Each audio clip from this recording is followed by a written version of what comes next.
အနောက်ပိုင်းတိုင်းစစ်ဌာနချုပ်နပခတည်ရှိခဲ့တဲ့ရခိုင်ပြည်အမ်းမြို့နယ်မှာမိုင်းပေါက်ကွဲမှုဖြစ်ပွားခဲ့တဲ့အတွက်ဇနီးမောင်နှံ 2 ယောက်ဒဏ်ရာရရှိခဲ့တယ်လို့သိရပါတယ်။မိုင်းပေါက်ကွဲလို့ဒဏ်ရာရရှိသွားတဲ့ဇနီးမောင်နှံ 2 ယောက်ကတော့အမ်းမြို့နယ်ပြောင်ချောင်းကြီးရွာကဦးမောင်လုံး58နှစ်နဲ့ဇနီးဖြစ်တဲ့ဒေါ်ကေကေ48နှစ်တို့ဖြစ်ကြပါတယ်။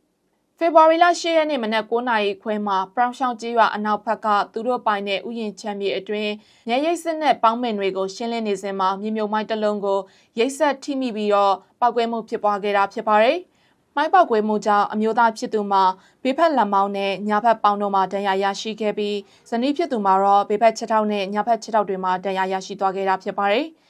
အမ်မျိုးပတ်လေအပါအဝင်တိုက်ပွဲဧရိယာတွေနဲ့ဆက်ဆက်တဲ့ဒေသတွေကဥယျာဉ်ချမ်းမြေတွေနဲ့ကားလမ်းမဘေးတွေမှာမြေမြုပ်မိုင်းတွေအများအပြားရှိနေတယ်လို့ဒေသခံတွေကပြောကြပါရယ်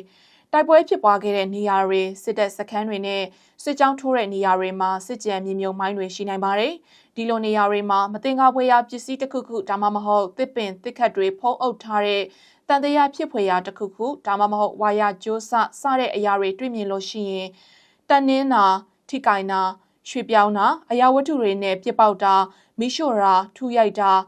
စူးစမ်းတာလက်စော့တာတွေအဲ့ဒီအရာဝတ္ထုတွေနဲ့ဆော့ကစားတာတွေကိုမလုပ်ကြဖို့ကိုအထူးသတိထားရမှာဖြစ်ပါတယ်။